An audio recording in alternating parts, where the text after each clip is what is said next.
Información precisa, completa, veraz, objetiva e independiente. Directo a tu pantalla.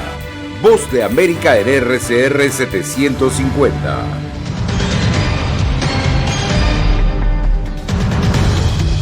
La Cámara Baja somete a votación una propuesta bipartidista para ampliar el techo de la deuda estadounidense a 5 días de la fecha límite. El presidente Biden advierte sobre el impacto del cambio climático y presenta su plan para mitigarlo. 40 años de prisión pide la Fiscalía en Guatemala contra el periodista José Rubén Zamora. Y un llamado a considerar los riesgos que representa la inteligencia artificial para la humanidad hacen expertos y académicos.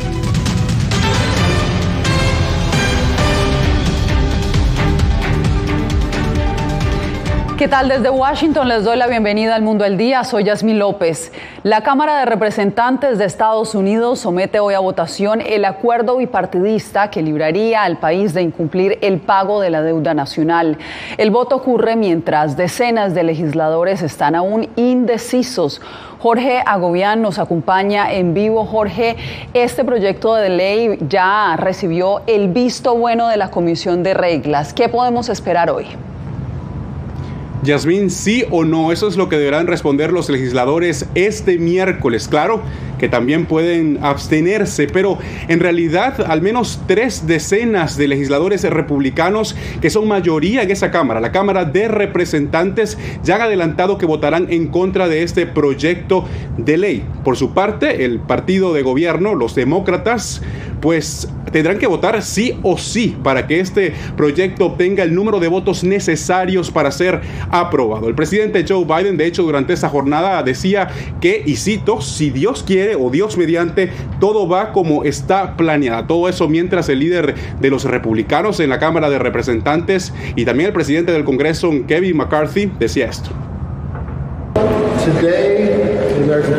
Hoy el pueblo estadounidense va a ganar. Vamos a pasar el corte más grande en la historia de Estados Unidos. Es solo un pequeño paso que nos coloca en el camino correcto. Después de hoy, voy a reunir una comisión para evaluar todo el presupuesto.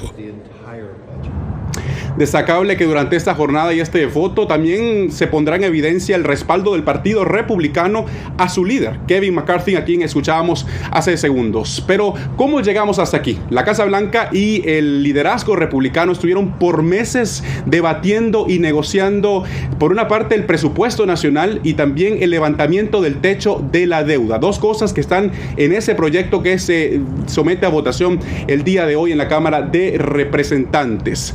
Pero es realmente la parte de la deuda, del levantamiento de la deuda, lo que tiene carácter de urgencia, porque si no se aprueba, Estados Unidos entraría posiblemente antes del 5 hasta el 5 de junio en impago de sus obligaciones, lo cual traería consecuencias catastróficas a la economía nacional, pero que tendría también consecuencias en el mercado financiero internacional, y es allí donde están puestas las miradas, no solo en el Congreso estadounidense, sino en todos los mercados del mundo. Jorge, imaginemos que este proyecto de ley, y esperemos que sea así, sea aprobado. ¿Qué pasos faltarían de aquí al 5 de junio, que es esta misma semana, para evitar caer en impago? Pues de ser aprobado en la Cámara de Representantes es un paso menos, pero quedan todavía 2 por delante. Deberá pasar al Senado. Allí también debe someterse a votación y se necesitan 60 de los 100 escaños del Senado para que sea aprobado. Allí también hay algunos indecisos y por eso también se está trabajando el tema del lobby o el cabildeo en el Congreso en este momento. Luego de que sea aprobado en el Senado, pues queda el último paso, y es que ese documento debe llegar al escritorio del presidente Joe Biden, quien asegura la Casa Blanca está listo para firmar esa ley y promulgarla. Justo cuando eso ocurra, finalmente Estados Unidos estaría lejos de esa posible consecuencia del impago o el default. Y estamos hablando que esto podría ocurrir durante el fin de semana, por lo que por delante tenemos jornadas bastante largas. Así es, Jorge, estaremos atentos al desarrollo de esta votación. Gracias por el reporte.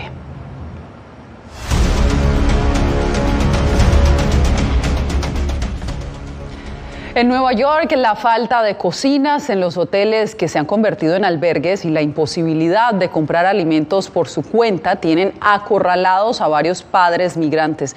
Algunos tienen a sus niños diagnosticados con desnutrición y otros con enfermedades estomacales. Ángela González nos trae los testimonios. Él tiene un cuadro de desnutrición y pues yo traje el papel, acá lo tengo, pero no, ahí no me prestan atención, así como 4 meses traje el papel y todavía no. Cindy, quien pidió no ser identificada con su nombre completo por miedo a que la expulsen de este albergue, como dice, le ocurrió a otro migrante. Lleva 4 meses en este hotel de Manhattan, pero no puede preparar los alimentos que necesita su hijo de 2 años diagnosticado con desnutrición, pues no tiene cocina ni puede comprar alimentos por fuera. Ellos me dieron un permiso para meter una licuadora, me la quitaron y me la botaron. La carta que trae del centro médico Bronx Care Health System dice que el peso de su hijo no corresponde a su edad y recomienda ubicar a la familia en un lugar donde tenga una cocina que puedan preparar comidas nutritivas, o de lo contrario la condición de su hijo puede empeorar.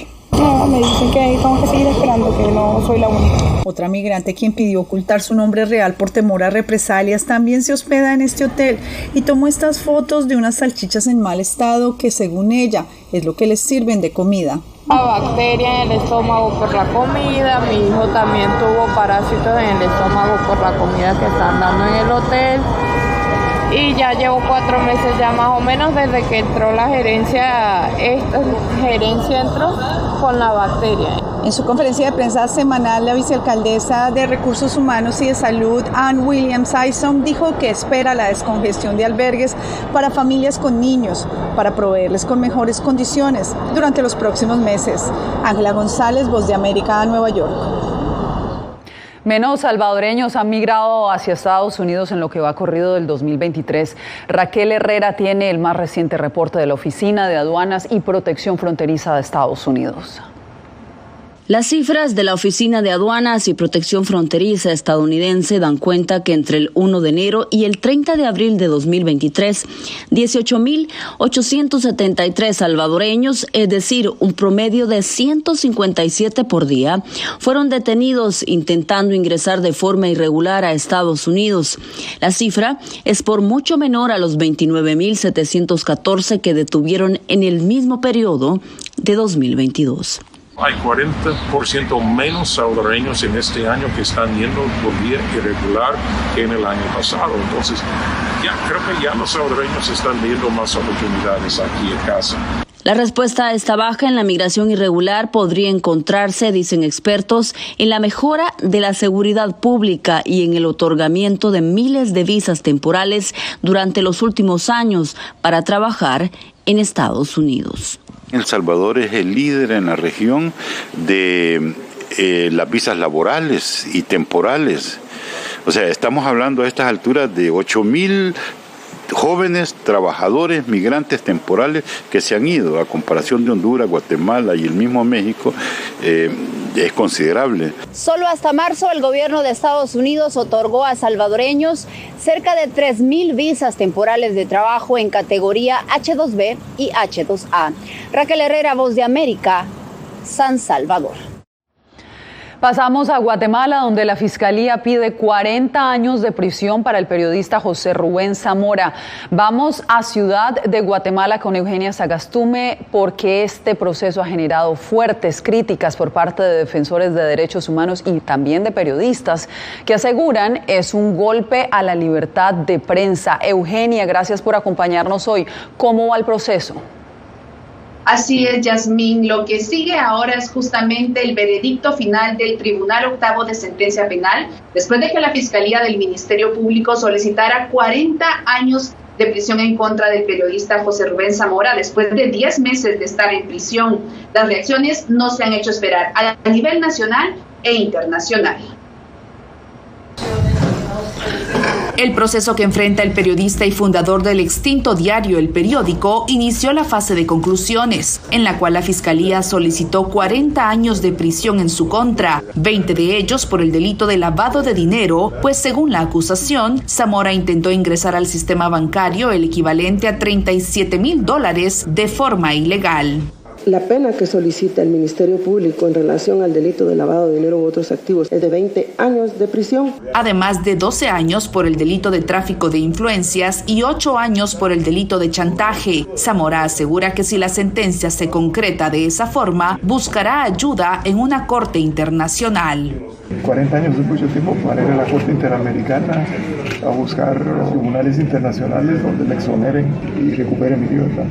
El Centro Internacional para Periodistas manifestó su preocupación. Nosotros estamos totalmente consternados por la desproporcionalidad de la pena que se busca ante un delito que realmente no se han podido comprobar. Y reiteran que es un ataque a la libertad de prensa. Lo que se busca más bien es callar a la prensa independiente y enviar un mensaje ante cualquier voz crítica. La Asociación de Periodistas de Guatemala ha condenado las acciones emprendidas contra Zamora y convocó a una protesta contra la criminalización a periodistas y medios de comunicación. Recordemos que fue el pasado 15 de mayo cuando se emitió la última edición digital de Diario El Periódico, el diario fundado por José Rubén Zamora, después de múltiples, lo que ellos califican como una persecución por las investigaciones publicadas en contra de la gobernación. Gracias, Eugenia, y regresamos a Estados Unidos porque el presidente Joe Biden aseguró este miércoles que al menos 1/3 de la población estadounidense ha sido impactada por el clima extremo. Advirtió que la meta debe ser la generación de tecnología que facilite la predicción de eventos catastróficos. José Pernalete con el informe.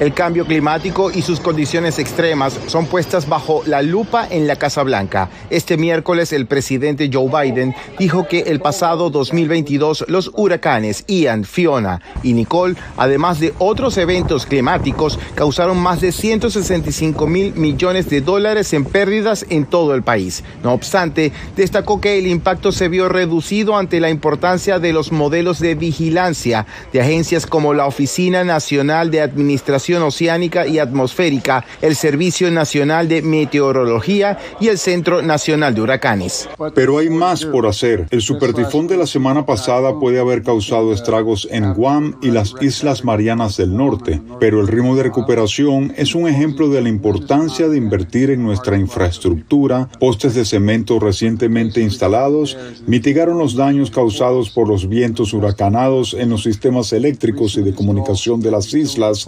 El gobierno de Estados Unidos asume el desafío de prepararse cada vez más a enfrentar estas amenazas naturales a través de la tecnología y la ciencia. Debemos realizar inversiones continuas centradas en la innovación para respaldar la capacidad de la NOAA en pronósticos meteorológicos precisos mediante la implementación de supercomputadoras más potentes. El presidente Biden también advirtió sobre la voracidad de los incendios forestales. Dijo que tan solo este 2023 este tipo de destrucción abarca una extensión similar al estado de Maryland. José Pernalete, Voz de América. ¿Puede la inteligencia artificial extinguir la humanidad? Bueno, pues un grupo de expertos se reunió para responder a esta y otras preguntas sobre los riesgos potenciales que representa esta tecnología para los seres humanos. Alex Segura nos cuenta. Más de 350 expertos y miembros de la comunidad de la inteligencia artificial emitieron un comunicado alertando del riesgo de extinción de la humanidad si no se controla esta tecnología. Mitigar el riesgo de extinción de la inteligencia artificial debería ser una prioridad mundial junto con otros riesgos a escala social, como las pandemias y la guerra nuclear. En una entrevista con La Voz de América, el director ejecutivo del Centro para la Seguridad de la IA insistió en este peligro. Este es un problema más allá de la comunidad de la inteligencia artificial. Así como hicimos con la amenaza nuclear, necesitamos coaliciones más amplias y que los países acuerden entre sí. Otras voces del sector, como la de la puertorriqueña Melissa Vargas, temen también al incalculable poder de la inteligencia artificial. La inteligencia artificial es completamente poderosa y podría ejercer control sobre nuestras sociedades por completo. También hay grupos dentro del sector que creen que esta alerta es una estrategia de la industria para curarse en salud. Me parece también que están cuidando mucho su posición en la cual están ellos. si bien son líderes de la industria de la inteligencia artificial, esto mismo también los pone en una posición en la cual tienen que velar por sus intereses. Los firmantes de la declaración esperan que a partir de ahora se trate a la inteligencia artificial como una prioridad mundial para hacer frente a este riesgo de extinción. Alex Segura, Voz de América.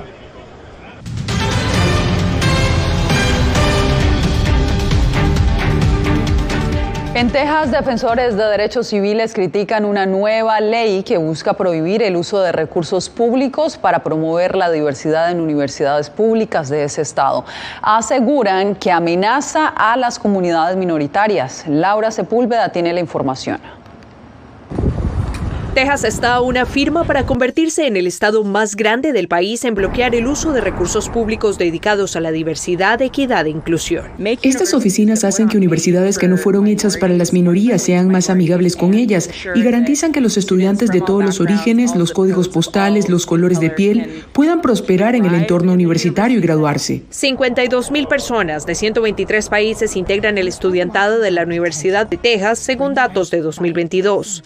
Un 24% son hispanos, un 20% asiáticos y un 5% personas de raza negra, una presencia de minorías que la universidad destaca como un logro en materia de diversidad.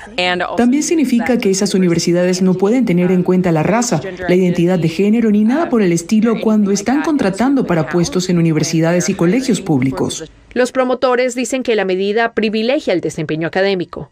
Creo que promoverá la diversidad a través de todos los solicitantes y no el enfoque de mandato en algunas de las aplicaciones que excluyen automáticamente a una gran mayoría de los solicitantes sin tener en cuenta ninguno de sus éxitos académicos o méritos. Detractores temen que la ley provocará retroceso en materia de diversidad. Esta legislación nos está haciendo retroceder a una época en la que ni siquiera las fuentes de agua eran igualmente accesibles. Seamos honestos, esta legislación nos dice que los tejanos le temen a la diversidad. El gobernador republicano Greg Abbott apoya la medida y se espera que la firme en breve. Laura Sepúlveda, Voz de América, Austin, Texas.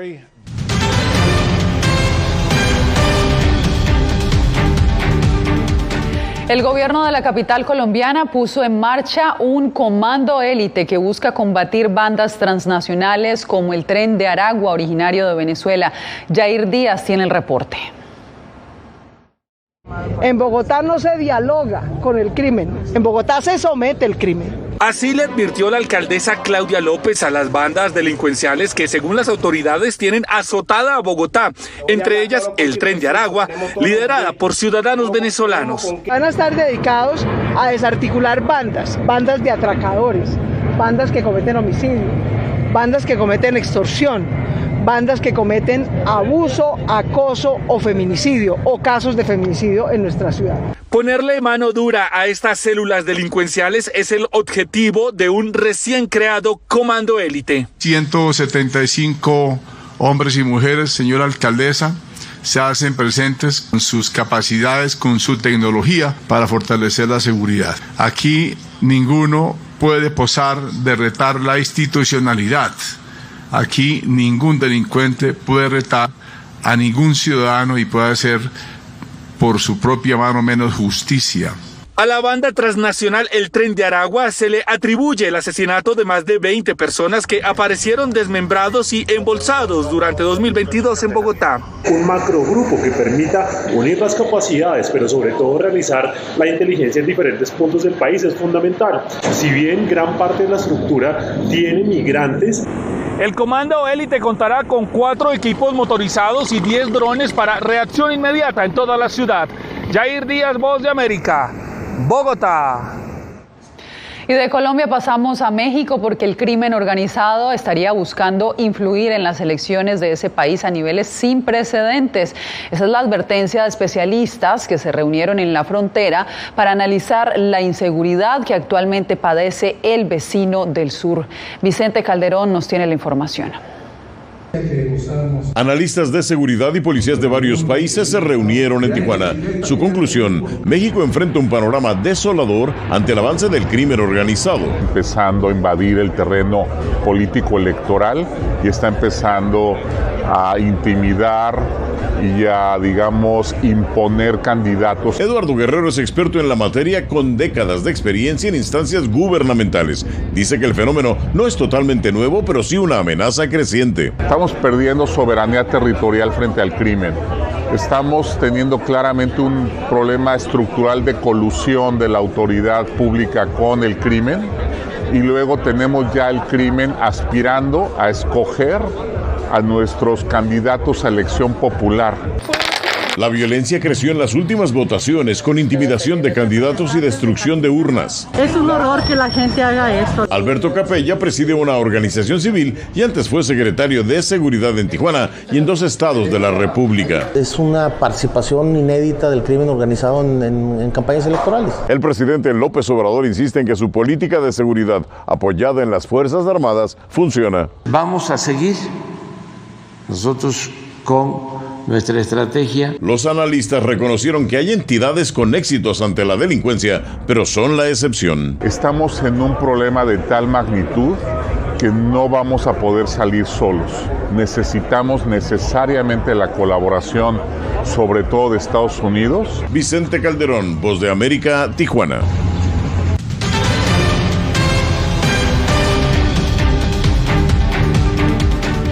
Una pareja de artistas ucranianos están usando cajas de municiones como lienzo para pintar íconos cristianos tradicionales y así llevar a su país un mensaje de paz y justicia. Álvaro Algarra nos cuenta cómo.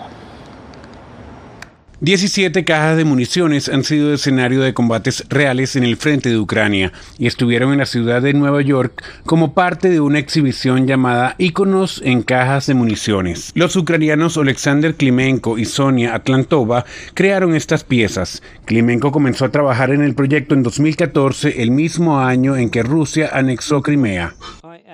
Les pregunté a los muchachos qué hacen con eso después y me dijeron que los quemaban.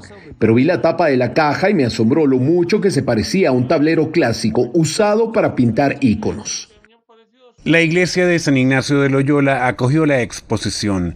El padre Denis Yesalonia dice que estaba tan atónito y asombrado por el arte que quería comprar varias piezas para que la iglesia apoyara a Ucrania. Tengo una favorita, una Madonna, y esta me está capturando, y este es el segundo. Juan Bautista es significativo, pero creo que la Virgen tiene el sentido del dolor. Algunas de las cajas están carbonizadas, algunas tienen agujeros de bala, algunas están astilladas. Son un buen recordatorio de que la violencia es real. Estas son las obras que comencé mientras estaba en el frente, cerca de Bakhmut. Justo ahí creé una colección de obras que llamé Santos del Frente. Aquí hay una colección dedicada a Bucha, a Irpin. Llevamos un año trabajando en ellos.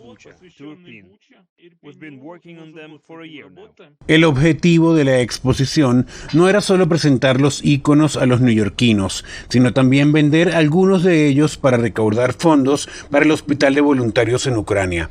Álvaro Algarra, Voz de América. Un panda como ningún otro fue captado por cámaras de seguridad en la Reserva Natural de Wolong, ubicado en la provincia china de Sichuan. Se trata de un panda totalmente blanco que se vio interactuando con una panda hembra y un cachorro. Se cree que esta podría ser su madre. El panda, que no tiene manchas y tiene ojos rojos, es considerado albino, tendría alrededor de 5 a 6 años y podría ser el único de su tipo en el mundo, según informaron los medios estatales chinos. De esta manera llegamos al final de esta emisión. Les informó Yasmín López. Radio Caracas Radio presentó Voz de América.